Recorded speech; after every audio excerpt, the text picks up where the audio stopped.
This is news today. Now, Accra District Magistrates Court is adjourned till January 22, 2015. The alleged rape case involving ace broadcaster Kwesi Dakwa. The court said since the defense lawyers have filed for bail at the Human Rights Court, it will be prudent to wait for the outcome to determine the fate of the case in its jurisdiction. The High Court has also fixed January 14 to hear the bail application. Kwesi Dakwa is standing trial for allegedly raping a 19-year-old girl, Irefe Orleans Thompson, in a washroom at the Africa Regent Hotel here in Accra. Kwesi Dakwa has admitted having sex with the student, but has maintained the sex was consensual.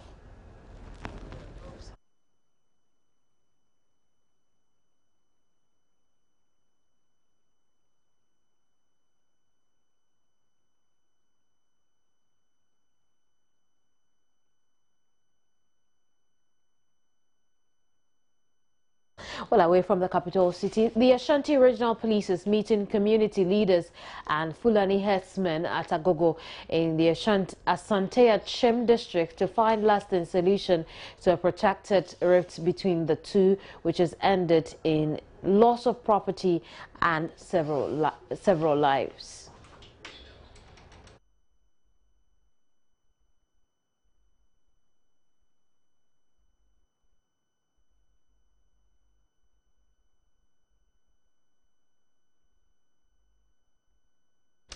ASP Mohammed Yusuf Tanko is Ashanti Regional Police PRO, and he's joined me over the telephone with detail.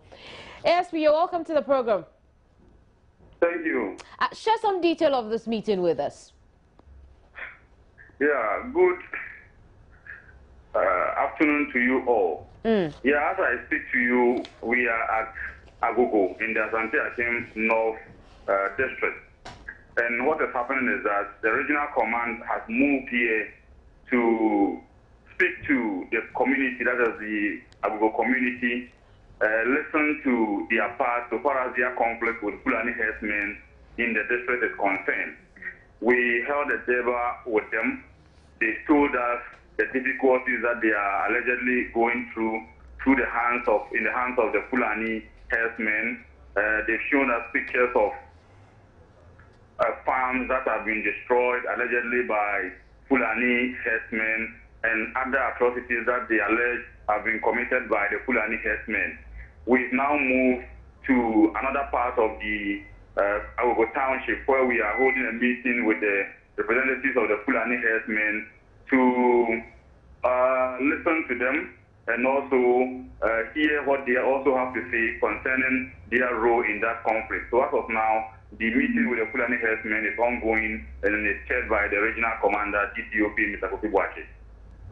Obviously, at the end of the day, the police is hoping for some lasting peace amongst the settlers in the area. But how do you hope to achieve this with the meetings? Yeah, first of all, as I told you, we want to find out what their grievances are and know the ways that we can take to assuage them. And when we met the community, that is Agogo Township, we made them to understand that the police is going to do everything possible to bring some lasting solution to the problem. And they also have roles to play in this. And we did indicate to them that when there is any problem, they shouldn't take their law into their hands, but they should report the issue to the police for police to deal with the matter. And we made them to understand that if somebody commits any crime against any of the town folk, they need to try to identify the person to us so that we can arrest him and then the law will take its course. In the meeting with the Fulani herdsmen, we are also impressing upon them not to also take the law into their hands. If any person from the community does something which infringes upon their rights, as persons living within the community, they should also report to the police and help the police to identify the person so that we can deal with him so far as the law is concerned. So ultimately, we are making them to understand that they shouldn't take their law into their hands, but they should report the matter to the police and support them with the evidence so that we can deal with the issue. But in being in control of the situation, how is the police going to ensure that indeed, at the end of the day, the challenges these two communities complain about do not push them to take the law into their own hands? Yeah, you know, this issue has protracted for a very long time, and it is before the RECSEC, which is chaired by the regional minister himself. We know the RECSEC is doing a lot to bring lasting solutions to the matter, but we are looking purely at the security aspect of it. We are looking purely at how we are going to conduct ourselves so that the issue or the conflict will not escalate into violence, injuries here and there, and destruction of property on the other side. So that is what we are looking purely at, the security aspect, so that we prevent the town folks from attacking the Fulani herdsmen, and also prevent the Fulani herdsmen from attacking the town folks, and also ensuring that if any of this happens, we are able to identify the wrongdoers and the law will take its course against them. So that is basically what we are trying to do now. Very well, we'll leave it here for now. Thank you very much, ASP. ASP Mohammed Tanko is a Ashanti Regional Police PRO back in the national capital. Fire Thursday dawn gutted a house at Dakuman, destroying property worth thousands of Ghana cedis. 6 cars were also burnt in the fire. My colleague Matilda Womega has been to the scene and brings us this report. Several properties running into millions of cedis has been lost as a result of the fire outbreak. Told started somewhere around 2 a.m. This particular area you see, which has been completely been razed down as a result of the fire, used to house 6 fit-in shop, I should say mechanical shops, where faulty cars are brought here to be repaired, as well as home-use tires are sold here. What I'm told is this was triggered as a result of the power fluctuation within this particular area, which started yesterday in the morning. Down these houses you see behind me, 4 rooms in these houses have also been razed. So we'll be speaking to the residents and speak to the workers here to find exactly what happened. Joseph Esiama Bates. I'm a welder here. So, take us through what exactly happened. During the day, there was a light off during the entire day. When we were about to close, then even when I left to my house around 6:30, the light started coming, but it was on and off about 4 times. There was only one person using that light. Which light? There is only one electrician here who uses light here. In his room, around 2:30, then I was informed that there's a light or there's a flame here. So I rushed in here, saw that there is the whole place is burning here everywhere. So according to one of the apprentices, he said he saw the light inside that room, but they couldn't go near the place because the place is already framed all over. So in the end, it affects my room, which is nearby because I'm a welder, and I use oxygen and carbide. The machine can easily explode. That affects the whole thing. So it started from there and touches the ties here. So it started somewhere around 2 a.m. Around 2 a.m. Was there any casualties? No. So what exactly has been lost here? The cars, I lost 6 of my cars that I'm working on. It's already bent. And the ties, we have about 2 people selling ties here. And it's about more than 2,000 ties that you can find here. But it's all gone.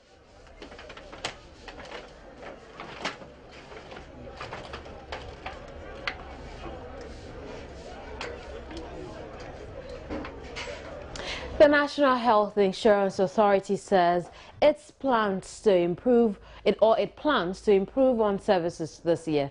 Communications Manager Seloma Donu says successes have been chalked in the past and it will motivate staff to work at improving delivery to the public.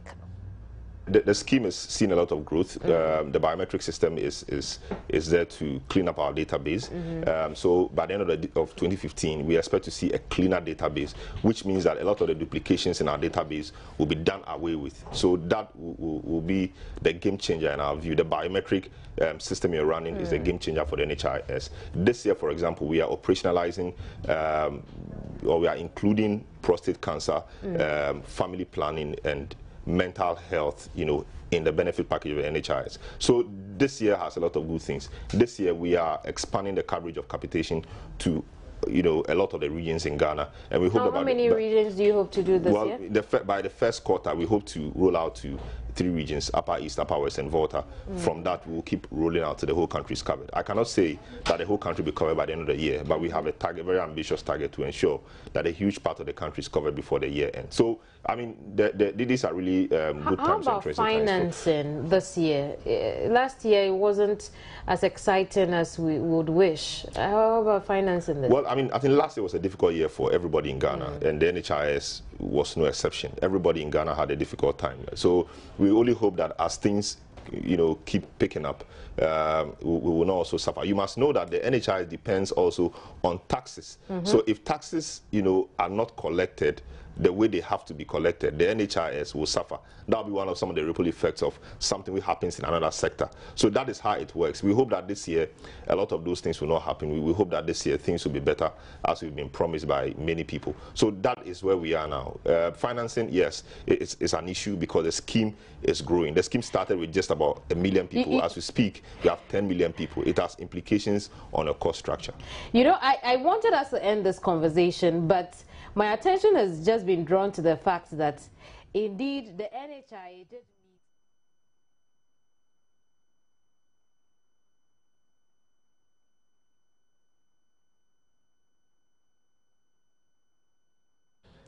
We'll stay on health, this time in the Western region, where medical facilities are facing massive electricity disconnection following their inability to pay their bills. Regional Health Director Dr. Kojo Tinkran says this has been a serious burden on them since they don't have the monies to pay. He told Deputy Health Minister Dr. Victor Bampo in a meeting that some of the medical facilities owe the Electricity Company of Ghana as much as 750,000 Ghana cedis. Dr. Tinkran says some of these facilities, even if they sold their assets, they cannot raise the needed revenue to pay their electricity bills. He wants government to intervene and save the situation.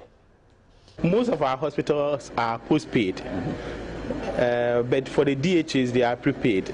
The challenge we have is that the electricity bills are so huge as at now. One hospital alone, Takwa Hospital, their bill is up to about 750,000 Ghana cedis.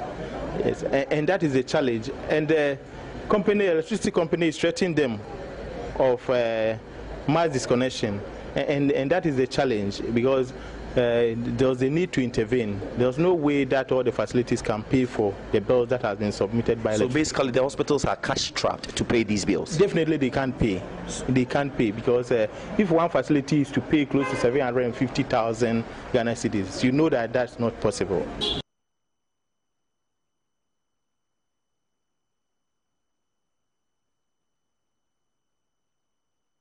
Well, Deputy Health Minister Dr. Victor Bampo tells Joy News they will see what they can to do to help the situation with medical facilities in the Western region.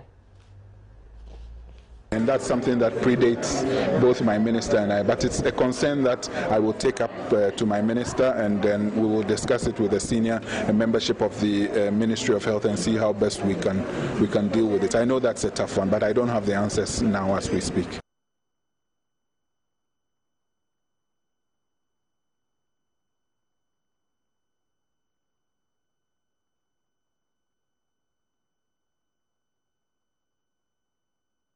The Gender Ministry has expanded its benefits program for the aged to include discounted rides on the Metro Mass Transit buses. The package, expected to have started last week, will see persons 65 years and above enjoy 50% discounts on their bus rides. A pilot of the project is set to be underway in the Tema, Ashanti and Nema areas. The Gender, Children and Social Protection Ministry last year began rolling out a number of social intervention programs for the aged in society. The latest is the discounted bus rides for persons 65 years and above on the Metro Mass Transit. Persons in the beneficiary group will have to show a card from the Gender Ministry, which allows them to enjoy the discount. The move is aimed at making transport for the aged easy. Sector Minister Nana Oyelita explains the motive for the discounted bus rides. We thought up this initiative. Is modeled along the United Kingdom Freedom Pass. Once you are 60 years in the UK, you receive a pass and you get free access to transport. But within the Ghanaian context, we decided to go a step further. So then we said, let's do this a buying card. And so we negotiated with Metro Mass, and thankfully they agreed that, okay, we would board elderly about 65 years, and they would pay 50% of the transport costs. Beneficiaries and those likely to benefit from the move soon are excited about it. Yes, you know, a retiree pensioner has less money, so he earns less. So if the transfer fare is cut by 50%, it's a good idea. Yeah, he should be able to get around. Yeah, and wouldn't spend, you know, much of his pension on transport. Yeah. Beautiful, very, very beautiful. Very okay, it's okay. I'm very proud of it. I feel good for it. Although it may have come in rather late, this move will certainly lessen the challenge the elderly face as far as transportation is concerned. Latif Idris, Joy News, Accra.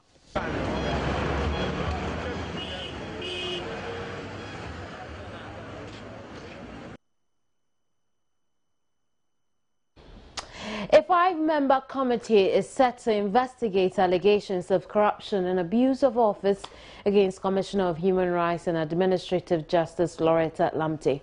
Reports indicate the committee is made up of Justice A.A. Benin, a Supreme Court judge, Justice Mariama Owusu, Court of Appeal judge, and Edwin P.D. Barnes, a former Chief Director of the Ministry of the Interior, as well as Brigadier General Hussaini Idrisu. Lamte may soon be invited by the committee to answer questions on allegations of financial malfeasance as well as other complaints against her office. Chief Justice Georgina Wood last year established a prima facie case against the Shraj boss after studying a number of petitions forwarded to her by President John Mahama. Loretta Lamte paid close to $5,000 monthly rent on her Plush AU village apartment for 33 months, while over 180 Ghana cedis was spent to renovate her official bungalow.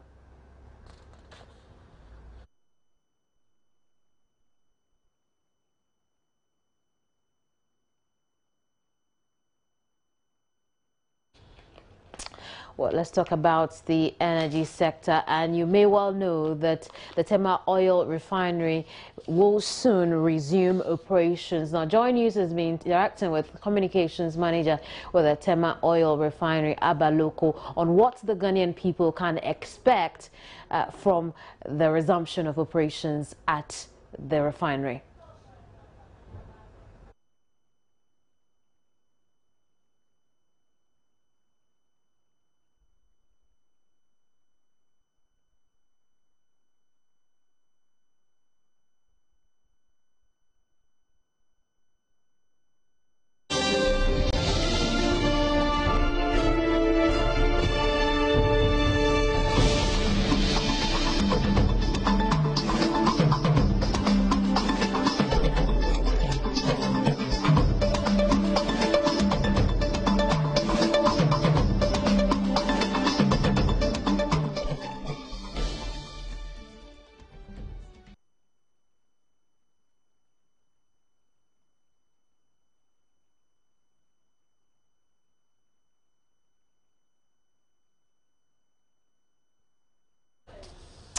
Well, you're still here on News Today, and Ghana's Ebola Emergency Operations Team is recommending to government to top up the 100,000 cedis released to each region for the construction of Ebola holding centers.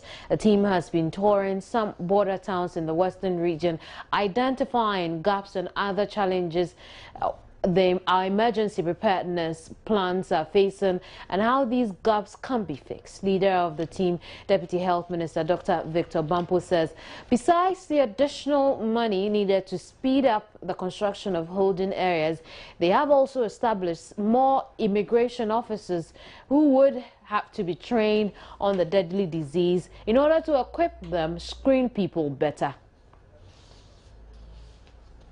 Gaps we found is that we need to do a little bit of task shifting. So, for example, the port health personnel may not be at every place at every time, and we have plans in place to train some of the immigration service personnel to use the non-contact thermometers to pick up suspected cases and pass it on.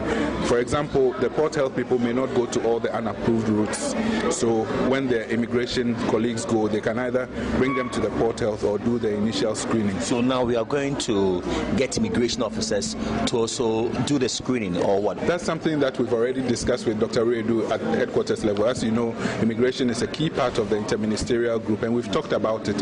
What we did at Elubo was trying to see how we can operationalize something that we've already discussed in Accra. But yes, because we're all in this together, then there's a role for immigration to do some of the preliminary screening, know the signs. It's good practice anyway, because they're also frontline staff, to know what the signs and symptoms are and to be able to pick the signs and symptoms and isolate people and pass them on to their port health people. So that's one of the areas we've identified. Another area, for example, is that the holding centers that we asked the facilities to develop, not all of them are up to scratch. You saw what was at Hafasini. Now they are putting up something that would be even better than what they had initially. But what we are going to do is to be monitoring to make sure that all the facilities have holding facilities that are really the standard, where they can keep people for at least 48 hours. And have they been given money to put up these holding centers? Yes, you know, the 100,000 cedis was sent to each region, and that money was actually focused on the regional isolation centers. And we thought that holding centers, because it would be just 48 hours or so, it may not need anything elaborate. But we've realized that we may have to resource them, you know, a little bit to bring up to speed some. As in adding more to the 100,000? Absolutely, and that's something that I have to discuss with my minister. You saw what we went to see at Elubo. I mean, they are doing the best under trying circumstances, but I think we can help them to improve it a little bit so that it becomes an even better facility. Ghana's sole oil refinery, the Tema oil refinery, has begun partial operation of the processing of crude oil. The state-owned oil refinery has been redundant for some years now. PR of the Tema oil refinery, Abaloku, tells Joy News the company has entered a deal with Sahara Energy Resource to supply it with crude oil for processing. I think that it ensures continuity of our operations in terms of sustainability, because 12 years we use its good balance sheet to procure crude oil at the right price, at the right time for the refining. And then we would focus. Now, TOR will then focus strictly on refining and be looking around for LCs and how it sells its products and all of that. We will just focus on refining. And so we will toll and then give it to TOR to do the marketing and sale of the finished product. We are at the verge of also receiving the standing 37.7 million, if you remember, that's a promise for the retooling of the processing plant. And so this will put us in a state where the refinery's plant becomes reliable, because it is critical for this partnership that the processing plant is reliable and efficient. It just provides flexibility in terms of product supply. Even if we were working at full capacity, you know, at 45,000, currently we are doing about 24,000, okay? So what it means is that the sources of supply will be diversified. We will have products from TOR, and then that's which the BBCs will bring in. Even if we were producing at full capacity, the demand currently in terms of petroleum products, TOR alone cannot meet that demand. And so definitely the private sector, in terms of the BDC, will need to bring in finished products to complement their.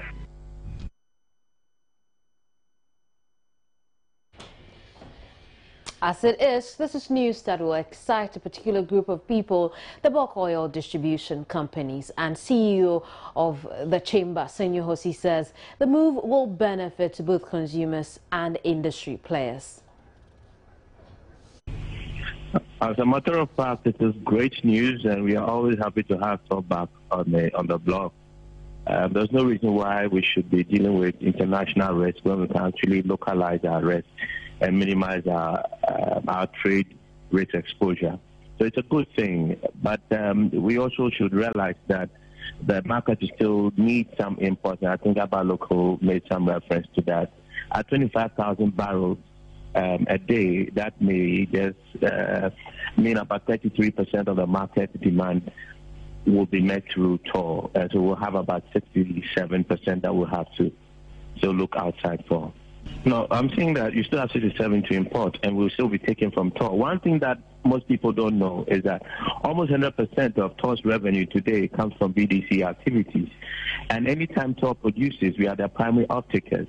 We, in time past, have had some challenges with toll pricing, but I think there are things that we hope to resolve in the coming weeks and work together towards the good of the entire economy.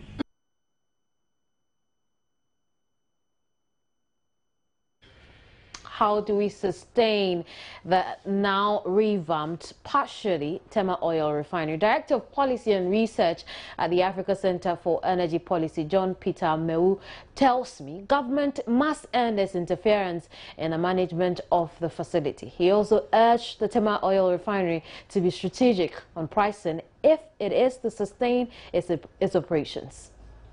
Toll coming on board should not be seen as getting cheaper price or cheaper export prices of our petroleum products at all. We don't have to do that as a country. What is important is that tolls coming on board, I see as a measure of security. It's going to grant us that supply security. And so if the production in terms of the product they are going to derive is going to be consumed internally, we are sure that at any particular point in time, provided they have access to crude, that security of supply is granted to Ghanaians. But as to the value in terms of what you buy and I buy either pumped, of course, should be traded based on business. Government should not intervene to direct the prices. Them into not at all. If that happens, we see toll going back. I see toll coming back, as a good news, going to grant us some level of security of supply. Because don't forget, toll is going to be in competition.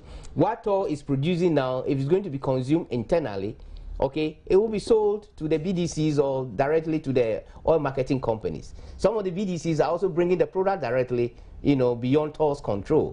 And so if toll is going to refine at a higher cost, and then we have an opportunity to bring in at a lower cost, who is losing? Toll will be priced out. So it's important for toll to know that though there's no other refinery operating in Ghana, they are competing with the products that are brought in by the BDCs.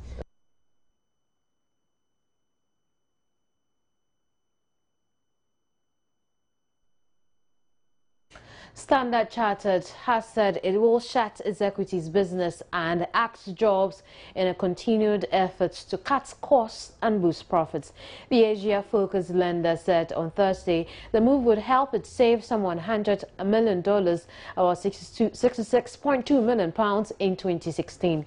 It is also said it plans to shed another 2,000 positions in its retail banking division on top of the 2,000 already announced. The bank issued 3 profit warnings last year, and it posted a 16% fall in operating profit in October 2014 due to a restructuring of its South Korean business and an increase in bad loans.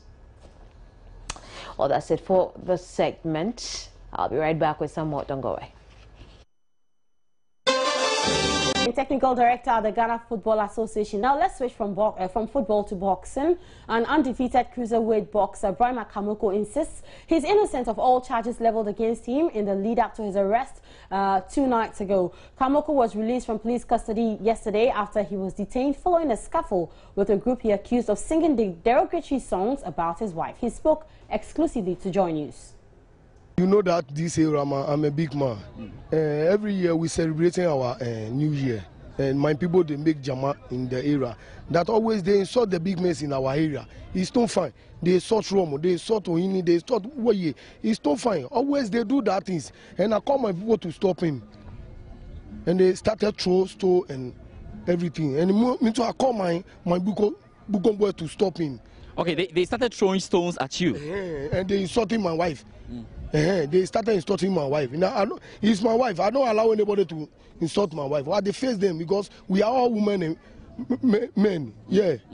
But let me find out, because I'm told that there is a traditional right, like as part of the Homo War, is a Spashimo, or there's a right like that, where somebody who hasn't done the right thing, they can put some songs together, which I hear you've been doing parts. So why were you worried? Was it that right? If it was a right, why were you worried? It's not here. They do that in Teshin and Nungwa and Labadi. That's stupid things, but it's not Odododio.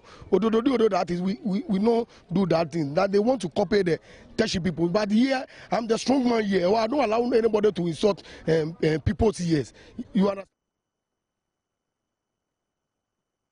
Meanwhile, President of the Ghana Boxing Authority, lawyer Peter Zwena, says Bukom Banku will be summoned before its disciplinary committee over recent alleged assault cases.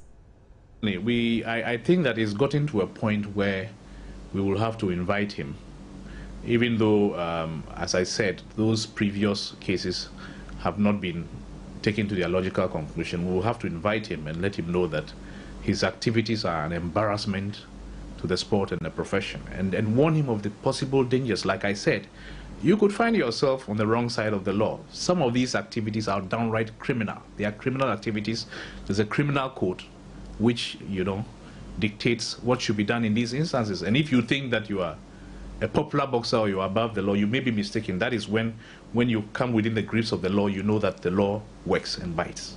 So it will be up to him to advise himself on the path he's charting for himself. As I said, the most dangerous aspect of it is that you may just deliver a jab or a punch to somebody in an innocuous situation, and the next thing you know, oh, he's collapsed, oh, we sent him to the hospital. That'll be all for sports for now. My name is Baba Tanda. Have a good afternoon.